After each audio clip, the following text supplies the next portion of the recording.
हार्दिक स्वागत है। અત્યાર સુધી આપણે ગાણિતિક તર્ક મેથેમેટિકલ રિઝનિંગ ની અંદર કેટલાક ટોપિક જોઈ ચૂક્યા છીએ। ગઈ વખતે આપણે સંયુક્ત વિધાનના પ્રકાર વિશેની વાત કરી હતી, તો ચાલો આજના લેક્ચરની અંદર આપણે ત્યાંથી થોડા આગળ જઈએ છીએ। તો સંયુક્ત વિધાનના પ્રકાર, સંયુક્ત વિધાનના પ્રકાર કયા કયા? તો સંયોજન, वियोजन, प्रेरण અને દ્વિપ્રેરણ। જે આપણને યાદ પણ છે કે પ્રેરણને શરતી વિધાન કહેવાય અને દ્વિપ્રેરણને દ્વિશરતી વિધાન પણ કહેવાય છે। ચલો, કેવી રીતે એને લખતા હતા? સંયોજન કોને કહેતા હતા? કોને સંયોજન કહીશું? તો સંયોજન બે સાદા વિધાન અનેથી જોડાય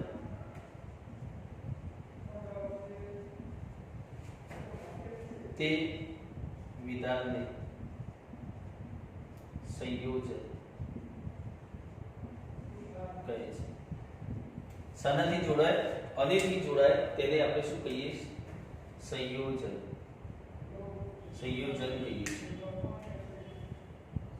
જેમ કે P અને Q। આ જ રીતે જો જોવામાં આવે તો વિયોજન કોને કહીએ છીએ?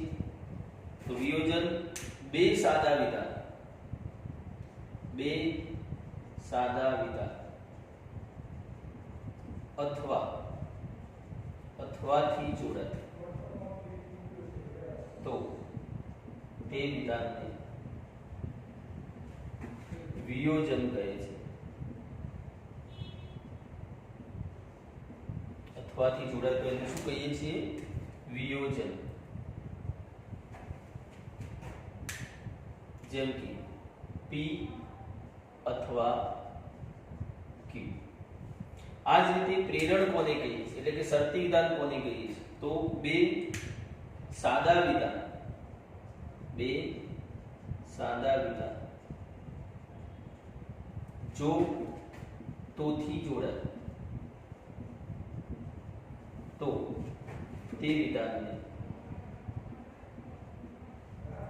પ્રેરણ એટલે કે દ્વિશરતી વિધાન કહે છે।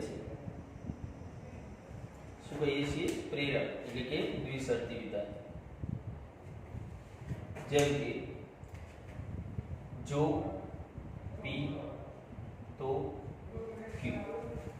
આ જ રીતે જો દ્વિપ્રેરણની વાત કરીએ તો બે સાદા વિધાન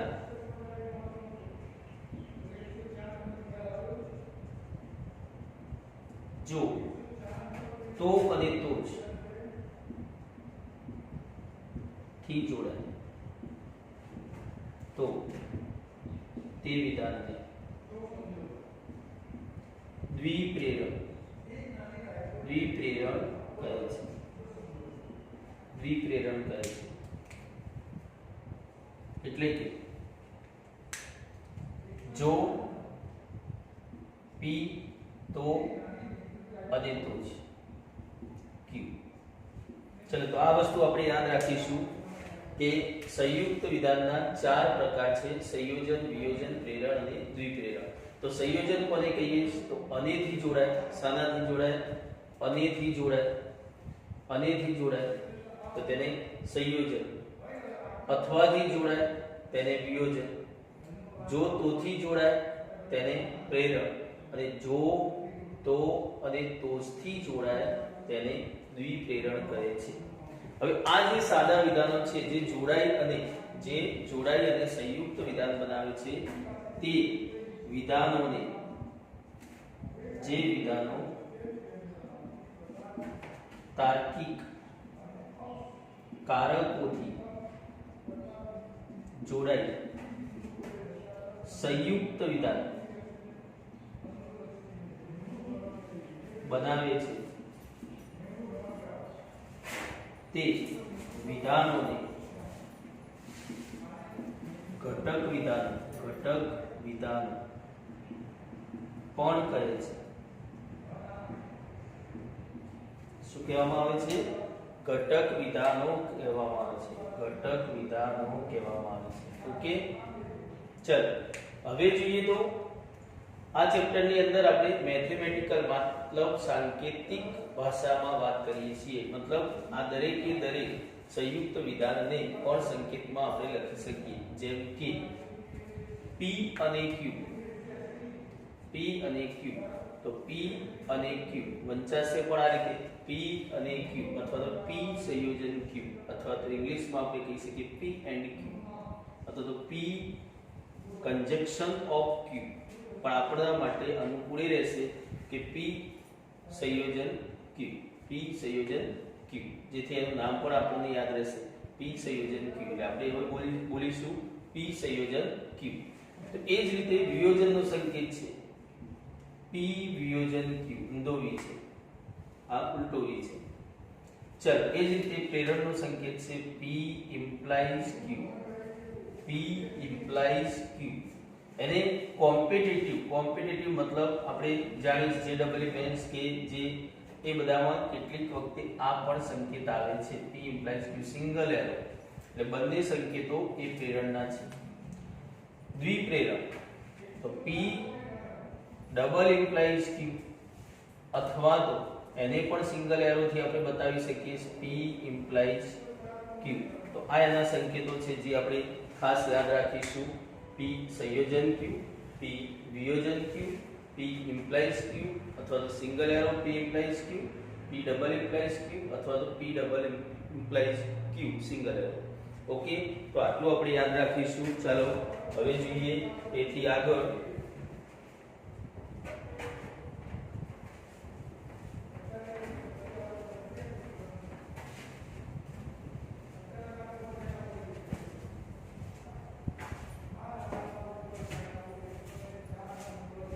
પ્રેરણ. હવે જોઈએ પ્રેરણ.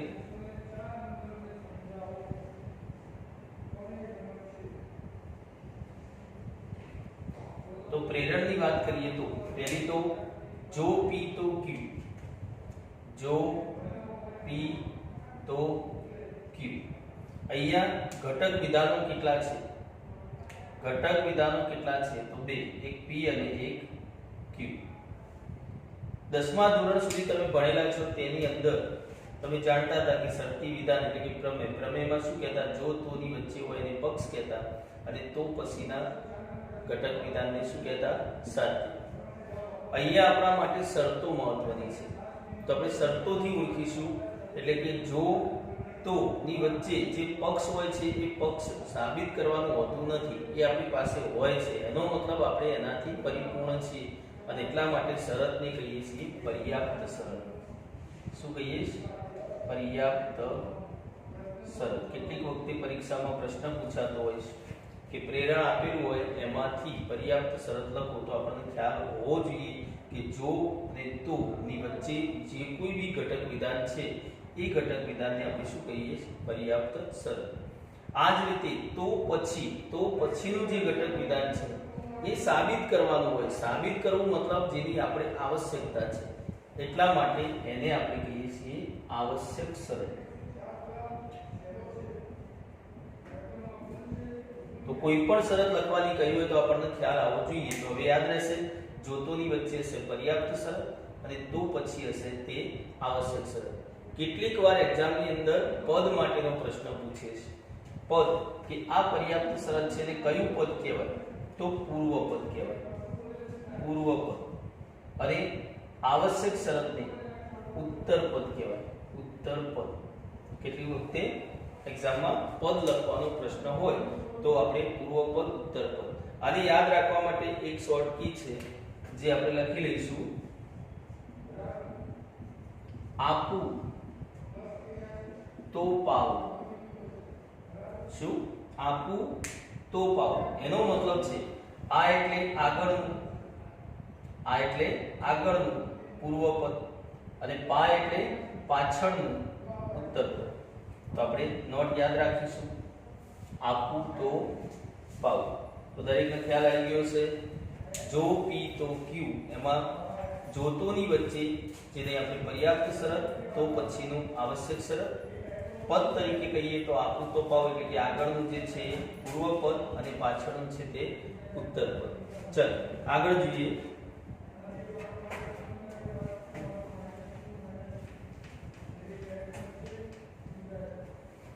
તો આ પ્રેરણને લખવાની રીતો,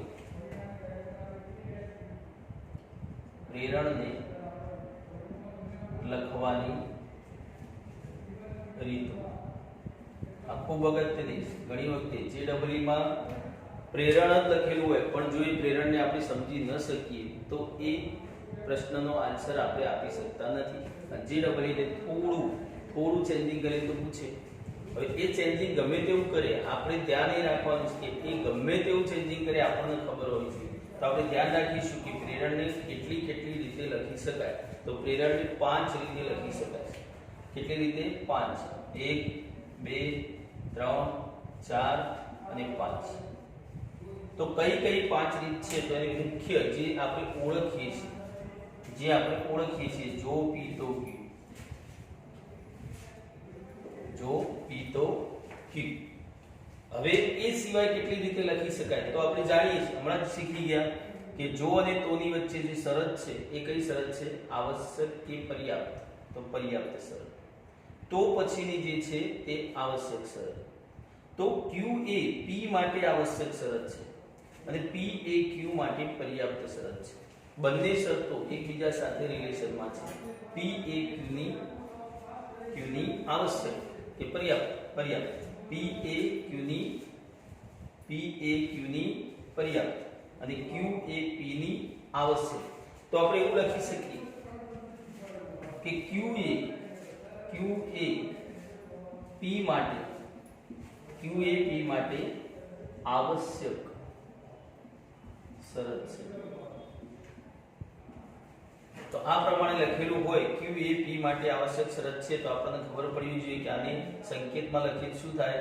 P implies Q થાય. P implies Q થાય. જો P તો Q લખ્યું હોય તો એનો પણ સંકેત શું થાય? P implies Q થાય. આ જ રીતે આપણે કહીએ કે P કોણ છે? તો P એ Q માટે પર્યાપ્ત છે.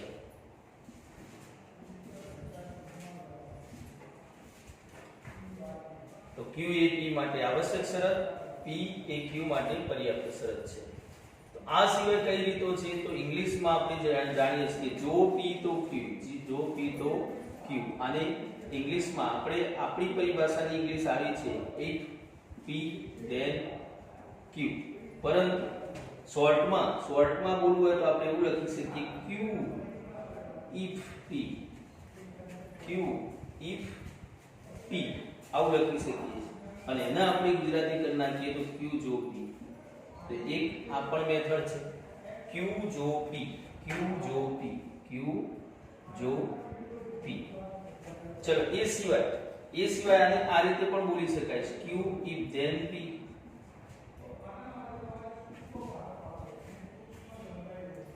તો એને ગુજરાતીમાં લખીએ તો કઈ રીતે લખીશું? Q તો જ P. તેની પાંચમી મેથડ છે Q તો જ P, Q તો જ P. ચલો તો યાદ રહેશે પ્રેરણને લખવાની રીતો કેટલી રીતે પ્રેરણને લખી શકાય? તો 5 રીતે પ્રેરણને લખી શકીએ. કઈ 5 રીત? ફરીથી યાદ કરી લઈએ. જો P તો Q, જો Q એ P માટે આવશ્યક શરત છે, P એ Q માટે પર્યાપ્ત શરત છે, Q જો P અને Q તો જ P. તો આ પાંચે રીતે આપણે ઓળખી શકવા જોઈએ. કોઈ પણ રીતે લખેલું હોય તો આપણને ખ્યાલ હોવો જોઈએ કે પ્રેરણ છે. ચલો આ સિવાય આગળ જઈએ.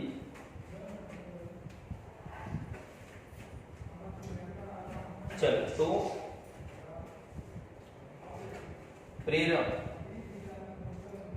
પ્રેરણના સ્વરૂપ.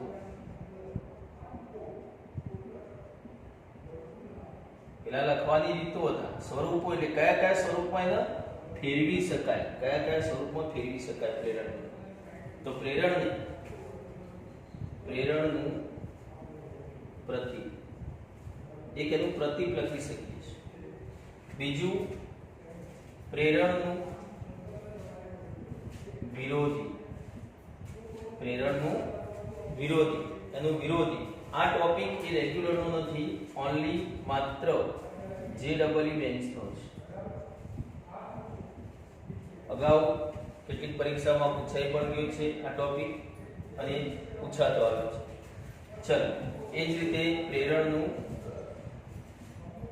સમાનાર્થી. પ્રેરણનું સમાનાર્થી એટલે કે પ્રેરણને કેવા કેવા સ્વરૂપે ફેરવી શકાય? તો પ્રતીકમાં ફેરવી શકાય, વિરોધીમાં ફેરવી શકાય અને સમાનાર્થીમાં ફેરવી શકાય. ચાલો, ત્રણેય મુદ્દા આપણે વારાફરતી જોઈએ.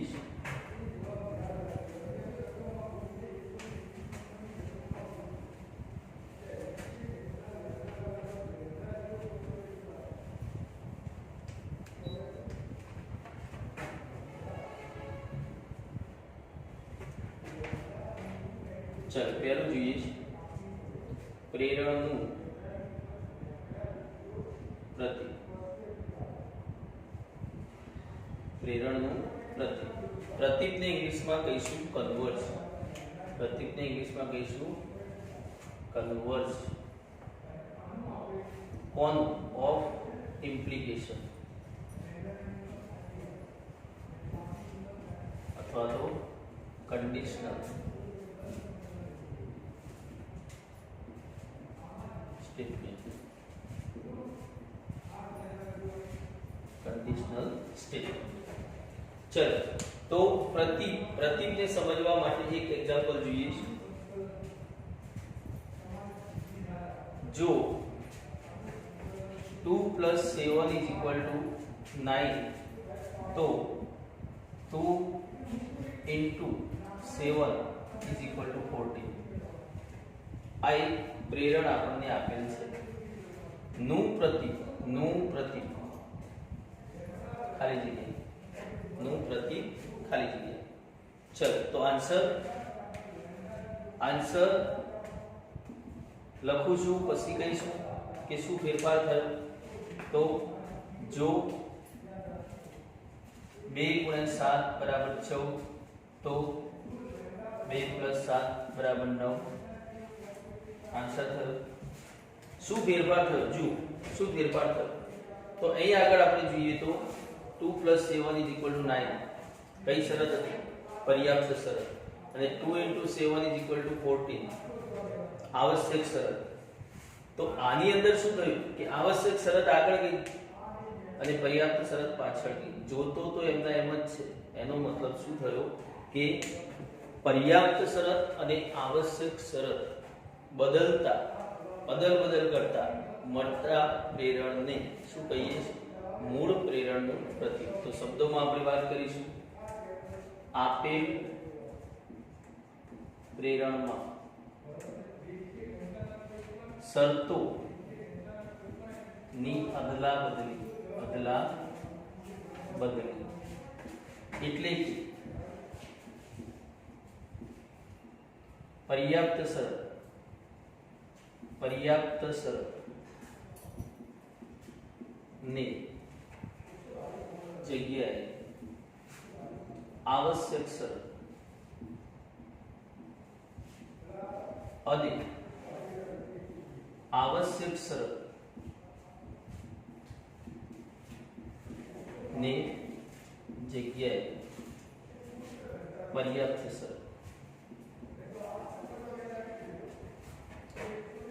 શરતોની અદલા બદલી એટલે કે બંને શરતો એકબીજાની જગ્યાએ અદલ બદલ થાય તો કરતા મળતા પ્રેરણને, પ્રેરણ બદલવા નથી, પ્રેરણને મૂળ પ્રેરણનું પ્રતીક કહે છે. મૂળ પ્રેરણનું પ્રતીક કહે છે. ચાલો, એક એક્ઝામ્પલ બીજું લખીએ અને પ્રેક્ટિસ કરીએ. તો સેકન્ડ, જો વરસાદ પડે તો રસ્તા ભીના થાય.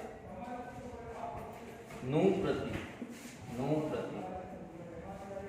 ચલો, આનો આન્સર શું થશે? તો યાદ કરો, આપેલ પ્રેરણમાં એટલે આ પ્રેરણ આપણને આપેલ છે. જેમાં શરતો જુઓ તો શરતો કઈ આપીશ? વરસાદ પડે, રસ્તા ભીના થાય. તો શરતોની અદલા બદલી, એનો મતલબ કે આ બંનેને આમ ટ્રાન્સફર કરીશું, અને ટ્રાન્સફર કરીએ તો શું થાય? આન્સર શું થશે? આન્સર શું થશે? તો આન્સર થશે જો રસ્તા ભીના થાય તો વરસાદ પડે. જો રસ્તા ભીના થાય તો વરસાદ પડે. જોજો એવું કરતા રસ્તા ભીના, વરસાદ લાવવા માટે રસ્તા ભીના ના કરતા એક વિધાન છે, ભાઈ રસ્તા ભીના સાચે વરસાદ પડતો નથી. પણ અહીંયા શું હતું? પ્રતીક લખવું હતું, માટે આપણે શું કર્યું કે બંને શરતોની અદલા બદલી કરી અને પ્રેરણ જોતો એમના એમ રાખ્યું છે. ચલો આ જ રીતે સંકેતમાં કોઈ પ્રશ્ન હોય, સંકેતમાં પૂછે, સંકેતમાં કે P implies Q, P implies Q નું પ્રતીક, P implies Q નું પ્રતીક, તો એનું પ્રતીક શું થશે? આન્સર શું થશે? બંને શરતોની અદલા બદલી. પ્રતીક એટલે શું? બંને શરતોની અદલા બદલી. શું થશે? Q implies P. શું થશે? Q implies P. ઓકે, ચલો તો પ્રતીક સમજાઈ ગયું હોય તો આગળ જોઈએ બીજો સ્વરૂપ.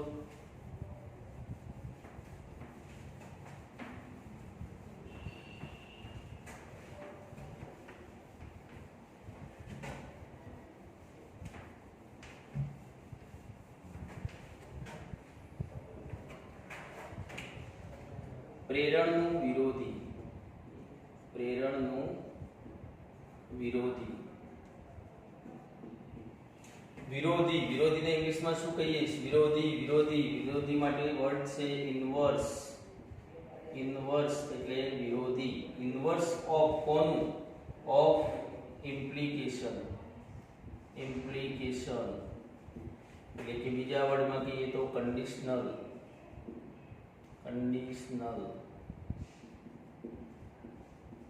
સ્ટેટમેન્ટ. ચલો તો પ્રેરણનું વિરોધીને સમજવા માટે, જેમ પ્રતીકમાં આપણે એક્ઝામ્પલ પરથી આપણે સમજ્યા એમ વિરોધી સમજવા માટે પણ એક્ઝામ્પલ જોઈએ છે. એનું એ જ એક્ઝામ્પલ લખીશ. ચલો જો 2 + 7 = 9 તો 2 × 9 = 18. ચલો આ એક વિધાન આપેલ છે, એટલે કે પ્રેરણ આપેલ છે. તો નું વિરોધી ખાલી જગ્યા આવા પ્રશ્નો JEE માં પૂછાઈ ગયા છે. તો ઓપ્શન તમને નીચે આપેલા હશે, ચાર A B C D option આપેલા હશે. તો એ પૈકી કયો ઓપ્શન આવશે એ આપણે નક્કી કરવાનું થાય. પણ એ પહેલા જોઈ લઈએ કે વિરોધીનો મતલબ શું થાય છે. તો જે કહ્યું છે એનાથી ઉલટું કહેવાનું છે, અને ઉલટું કહેવું હોય તો શું કહીશું? આન્સર લખું છું, પછી આપણે વાત કરીએ. આન્સર લખું છું. ચલો આન્સરમાં થશે જો 2 + 7 = 9 તો 2 × 9 = 18. આ થયોનો આન્સર. મતલબ શું થયું? તો શરત ત્યાંના ત્યાં જ છે. પર્યાપ્ત શરત અને આવશ્યક શરત બંને એમના એમ જ છે. જો પર્યાપ્ત શરત, આવશ્યક શરત એમના એમ જ છે. શું ફેરફાર થયો? તો એને કહ્યું ના, એને કહ્યું ના. અને આપણે સાદા વિધાનમાં જોઈ ચૂક્યા છીએ નું નિષેધ. તો માત્ર શું કરીશું? બંને શરતોનું નિષેધ કરવાથી મળતા પ્રેરણને મૂળ પ્રેરણનું શું કહી શકાય? વિરોધી. શું કહી શકાય? વિરોધી. તો શબ્દોમાં વાત કરીએ. આપેલ પ્રેરણ ની શરતોનું નિષેધ કરતા મળતા પ્રેરણને મૂળ પ્રેરણ નું વિરોધી કહે છે.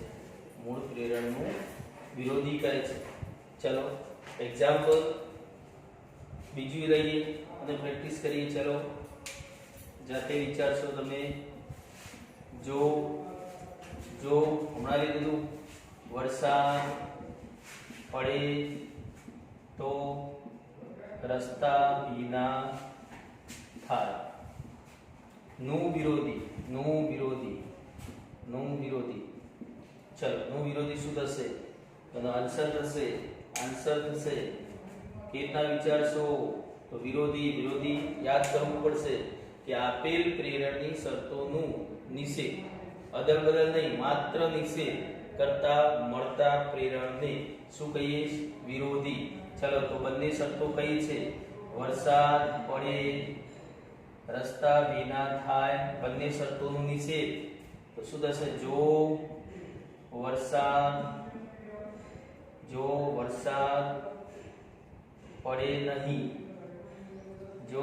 પડે નહીં તો રસ્તા ભીના થાય નહીં. ચલો આ થઈ ગયો આન્સર. હજુ એક પ્રશ્નની પ્રેક્ટિસ કરીએ છીએ આપણે. જો તમે ભારતમાં જન્મ્યા હોય તો તમે ભારતના નાગરિક છો.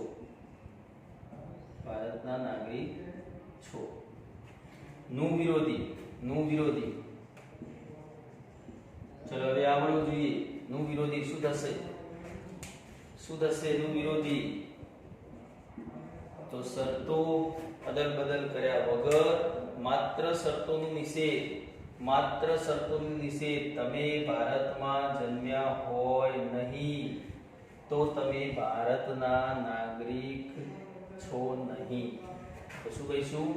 જો તમે ભારતમાં જન્મ્યા હોય નહીં તો તમે ભારતના નાગરિક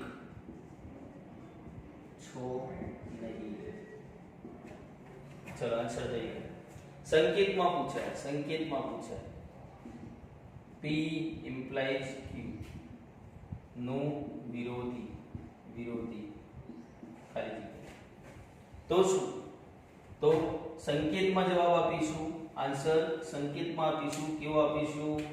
તો બંને શરતોનું નિષેધ. શું થશે બેટા? બંને શરતોનું નિષેધ. તો નિષેધ P implies નિષેધ Q.